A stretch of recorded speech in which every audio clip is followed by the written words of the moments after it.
Alright, I'm aware I made the title Tropical Storm Debbie. Get over it. It's Francine, I know. But anyway, we are here now for a Tropical Storm Francine update, not a Tropical Storm Debbie update. Let me go ahead and fix that for everybody really quickly here. But today, again, we're going to be giving you guys an update on Tropical Storm Francine because we have some breaking news about it. If you don't already know, we are now expecting Tropical Storm Francine to soon become Hurricane Francine, potentially as early as late tonight.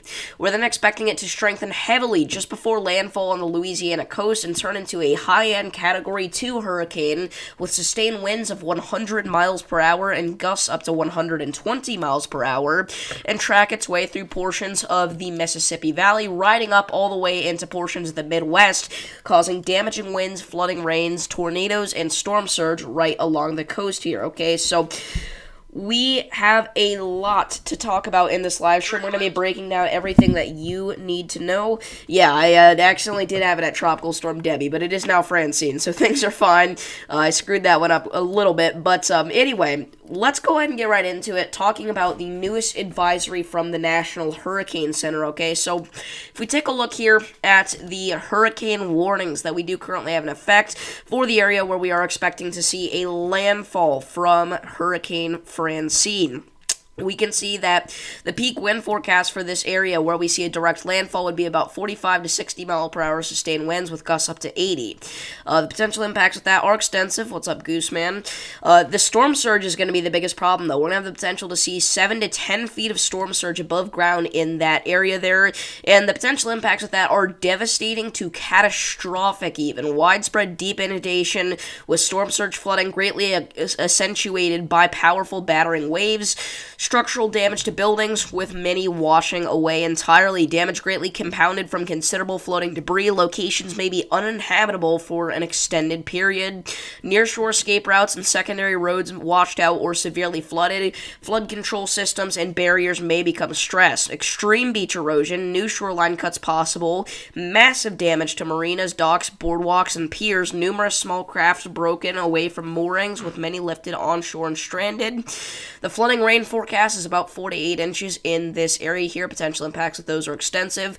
Situation for tornadoes. Situation is somewhat favorable for tornadoes. The potential impacts with those are limited in that area. So that's the area where we're expecting the landfall from Francine, right?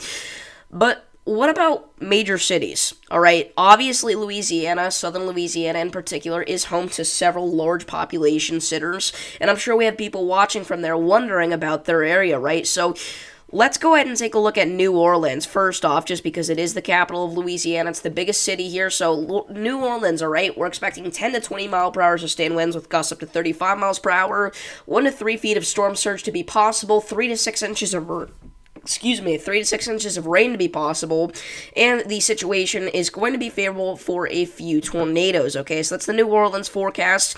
Baton Rouge, another big major city here in southern Louisiana. We can see the peak wind forecast is 55 to 70 mile per hour sustained winds with gusts up to 85 miles per hour. We are talking about the potential for storm surge up to 2 feet, and then we are also talking about 3 to 6 inches of rain to be possible, and then also the situation in this area is somewhat favorable for tornadoes. Yeah, I also think that the Day 3 outlook could get upgraded to an enhanced risk with a 10% highlight for the tornadoes there, Gooseman.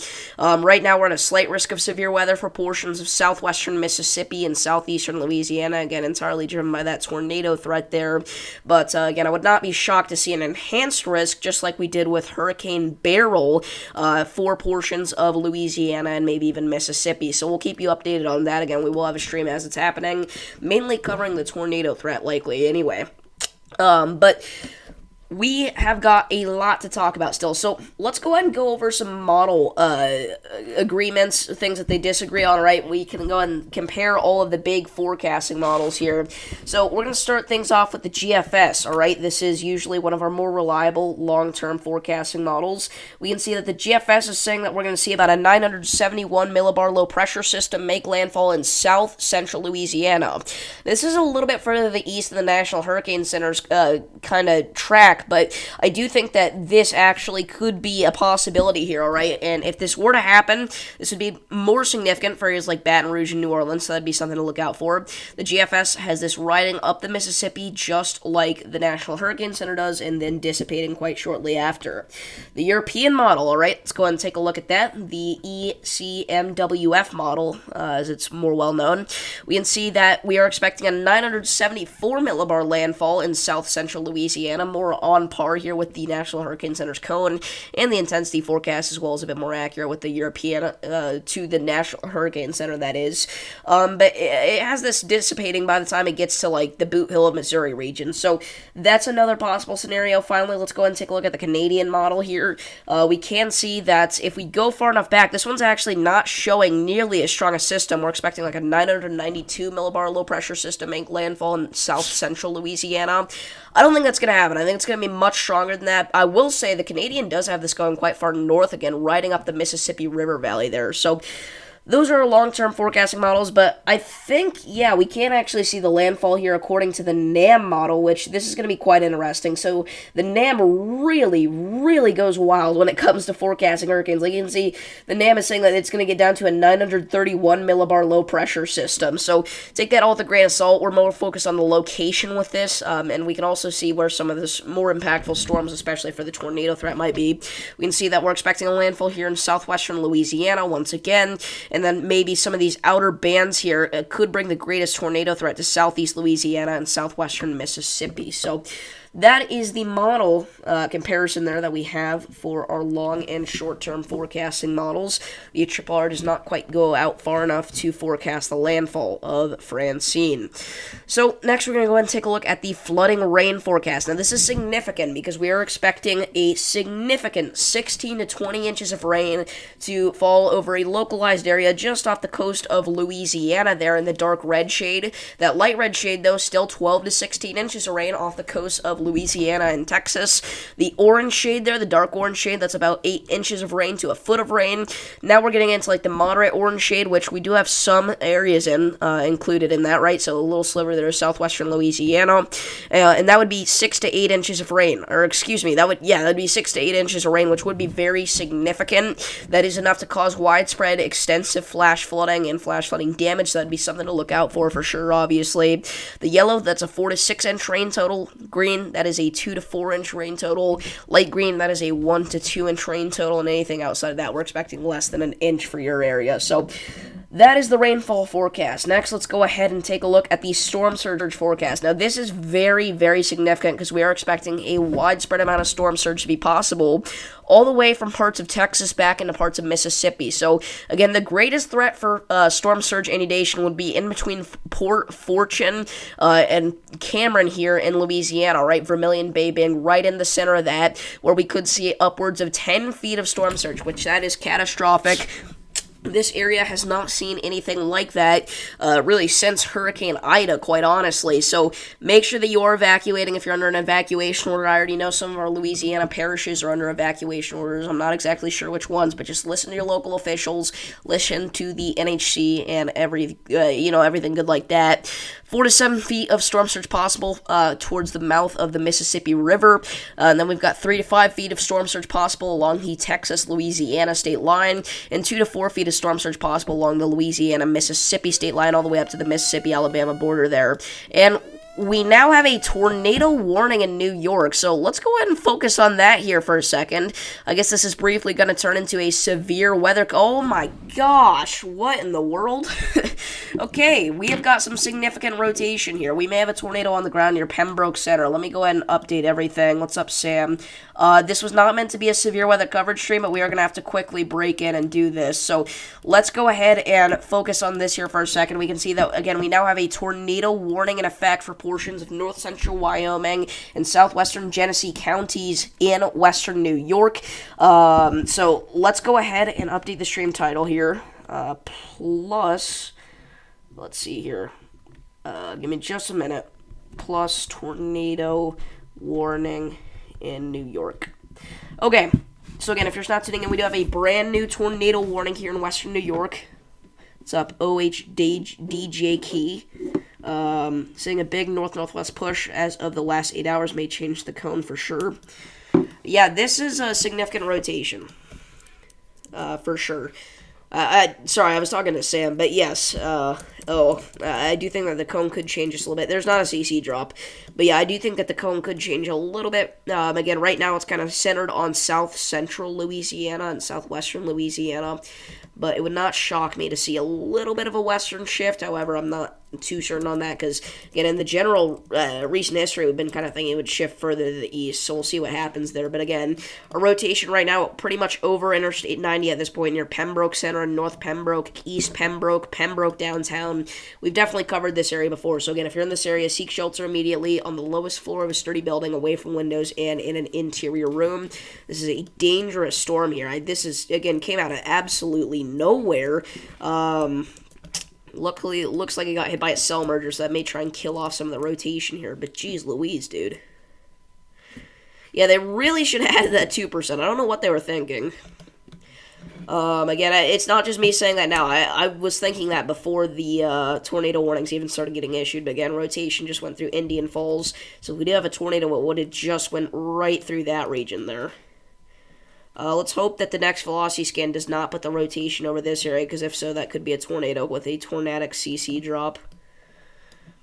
Again, I just want to reiterate, this is a Tropical Storm Francine, soon to be Hurricane Francine update, but I do want to quickly touch on our severe weather threat here in New York. So, that actually could be a debris signature there. We could have a tornado. It looks like it's weakening, though, if we did have one. So again, possible CC drop there. If so, those are just like leaves and sticks being thrown up into the atmosphere there. Again, that definitely could have been a brief tornado there in New York, and again, it could still be on the ground, so if you're on Interstate 90, get off if you're in between Pembroke and Batavia. So again, that definitely could be a CC drop right there. Let's go and quad box this. Shoot. Let me fix things.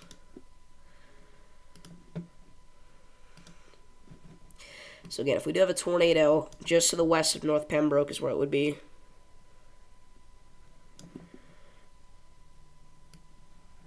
And it almost even looks like there's a donut hole there on reflectivity, right where that's a tornado. I think that's a tornado, guys.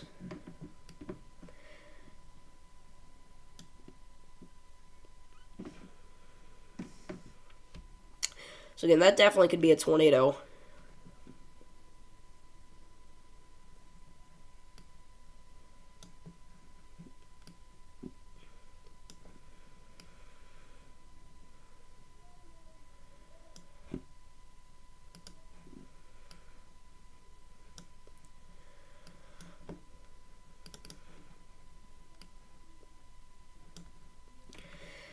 So, let's see here. Why would I start a new stream? We're not just switching to severe weather coverage. This is still a Francine update.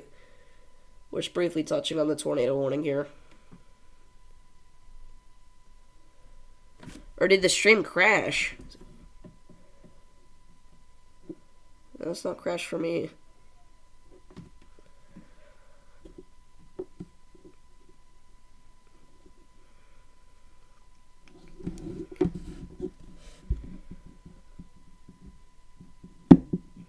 It didn't end it. It didn't cut out on my end.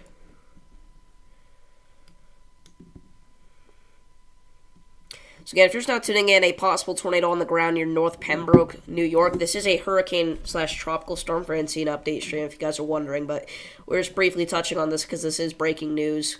Possible tornado crossing major interstate in New York. So we got to kind of cover this here just briefly. Again, I think that was a brief and weak tornado there, honestly. Everything lines up.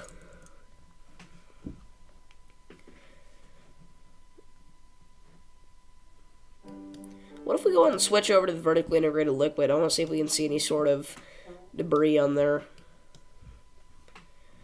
No.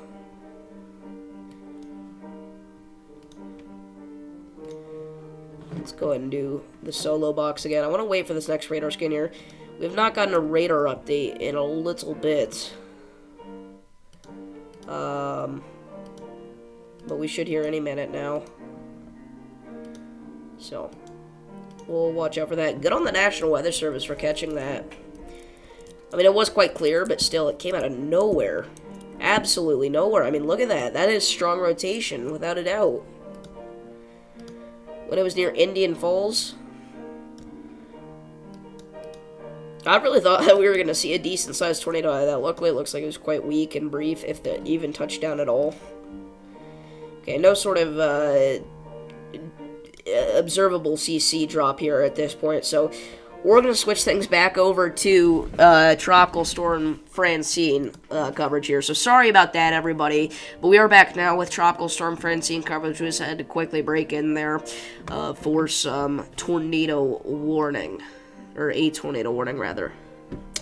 But anyway, again, we were talking about storm surge last, right? So next, we can go ahead and talk about the arrival time of the tropical storm force winds. So this is going to be the earliest arrival time possible for all these areas, but we can see around Tuesday at 8 p.m., we could already start to see tropical storm force winds enter Louisiana. Tuesday at 2 p.m., all right, they're going to be in the Houston area. Tuesday at 8 a.m., they're just going to be kind of in east central Texas. Tuesday at 2 a.m., that's going to be in just several hours here, south central Texas, and Monday at 8 p.m., right? So just about right now, they're starting to enter South Texas as we speak. So things are definitely getting a bit gusty down there in extreme southern Texas, and that's why we do have tropical storm warnings in effect. We can see that we are expecting 20 to 30 mile per hour sustained winds with gusts up to 45. Some flooding rains, no sort of tornado threat. A little bit of storm surge possible, nothing too crazy though. Obviously nothing like what we're going to see in Louisiana whenever this system actually makes landfall. That's another thing I do want to mention. The landfall, as soon as this thing hits land, pretty much, it is going to significantly die out. There's so much wind shear right now in Dixie Alley. It's just ridiculous. We have a significant amount of wind shear in Dixie Alley here whenever this thing's going to make landfall. If we go ahead and skip ahead here, give this just a second to load in. But if you don't know, hurricanes do not like wind shear, so that could definitely try and kill off this system a little bit. We'll have to see what happens with that, but it is looking like this system is going to have a couple of things preventing it from becoming, a Category 5. And, if that wind shear wasn't there, this honestly could have the potential to become a major hurricane quite easily, because we are talking about near record-breaking SSTs in the western Gulf of Mexico right now. If we just go ahead and pull up the surface temperatures right now, I'm not even going to say anything. I'm just going to show you guys this. This is quite ridiculous. The entirety of the Atlantic is above average, and the western Gulf of Mexico is no different. So, again, very dangerous stuff there. We're at the peak of hurricane season. We're above average temperature-wise. It's crazy.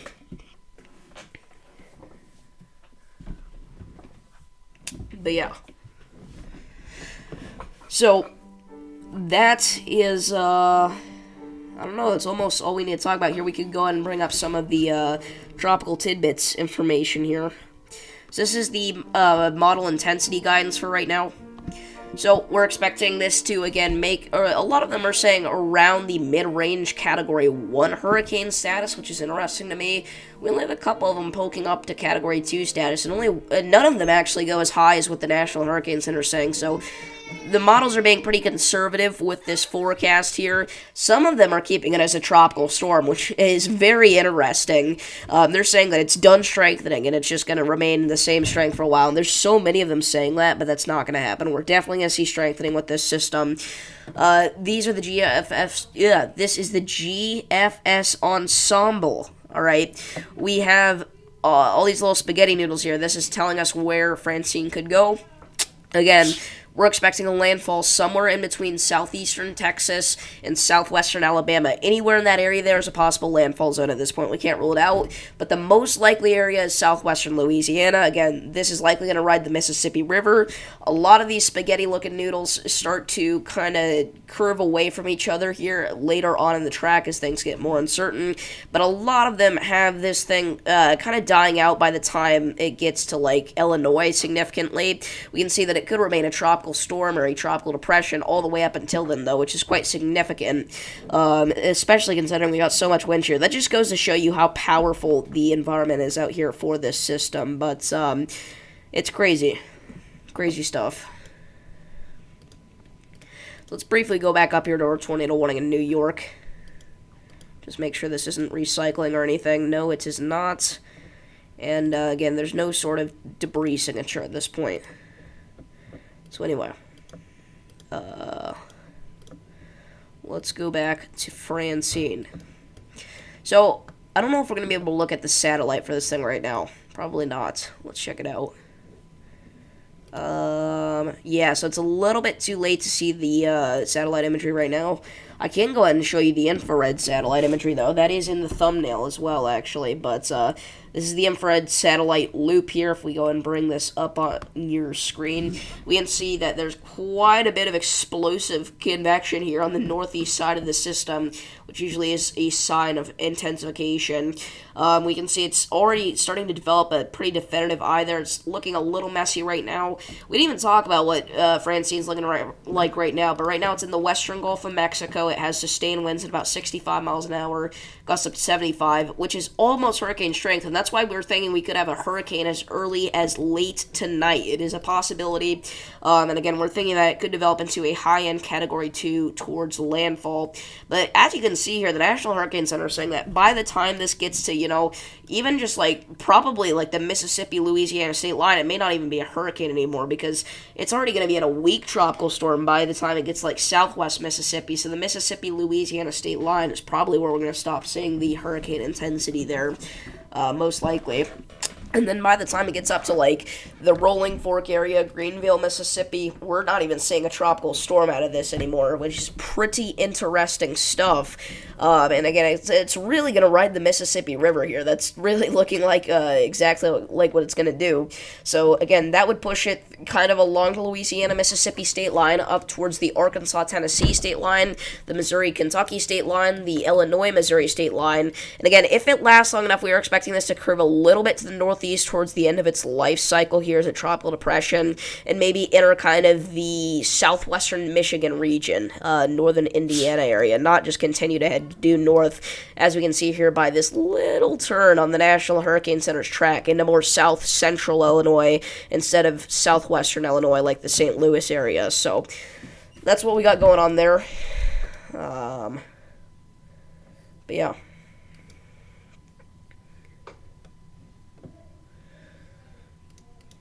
So, again, we're already seeing some thunderstorms here. Actually, you know what? That's not actually a bad look here. Just from the Brownsville, Texas radar, we can see that pretty much the entirety of Tropical Storm Francine from this look.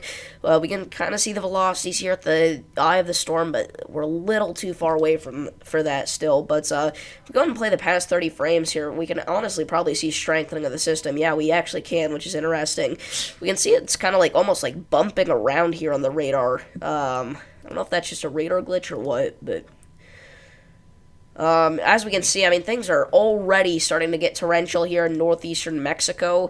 We are already talking about areas in the Gulf, admittedly, not on shore, but in the Gulf, getting up to close to 7 inches of rain in localized areas. But even on the coast, I mean, we're still talking 2 inches of rain already fallen in some spots here, especially right along the Texas-Mexico state line. So, and again, we're going to keep seeing that. We're seeing our first signs of the outer bands really making their way into South Texas here. These are kind of the first ones. So, I mean, we can look all day. They really haven't been making their way into South Texas quite. But again, as the National Hurricane Center was saying, around 8 p.m. is where things are going to start to pick up, and that's exactly what's happening. So, again, things are starting to get pretty impressive in that aspect. No sort of rotation or anything in South Texas. We're not expecting any tornadoes tonight. Wouldn't rule out some isolated damaging winds, though, obviously. But it's nothing you haven't seen before. It's nothing like Beryl, nothing like Debbie, nothing even like Chris, really. It has similar impacts to Chris for South Texas here. Actually, Chris mostly remained in Mexico, so it'd be more intense than Chris was for that area, but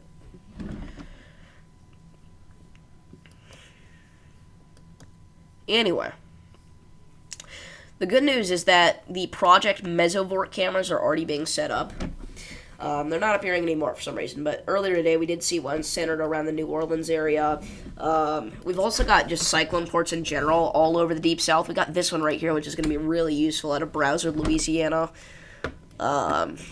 It's going to be right in the track of this sucker's eyes, so we'll get to see some interesting stuff from there for sure.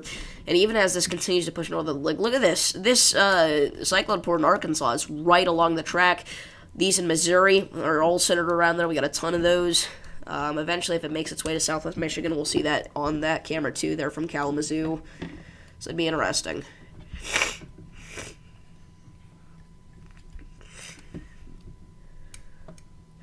So let's go back to our tornado warning in New York here just quickly. I just want to keep quickly checking up on this because that strong rotation was worrying for just a minute. So, yeah, near West Batavia, East Pembroke still a little bit, but no sort of CC drop or anything, so we're fine. A little bit of rotation near Avon and Toggletown as well, looks like. Near Canawagus, how do we pronounce that?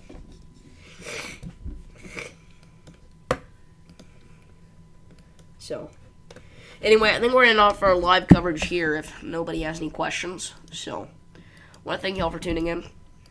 We'll have another update tomorrow night on this, and we will be live for the landfall Wednesday afternoon. So tomorrow night will likely be our last live stream update. We may have an emergency episode of Tropic Talks tomorrow evening, so we'll see about that. I'm going to be pretty busy tomorrow, though, so I don't know. All right, we're just going to say a possible live stream for tomorrow right now. So what's up, Owen Carr? Unfortunately, if you got any questions, we'll take them here, some last-second questions, but you need to leave them down below now. Otherwise, we're probably just going to end off. So let me get a tissue really quickly. I'll be right back.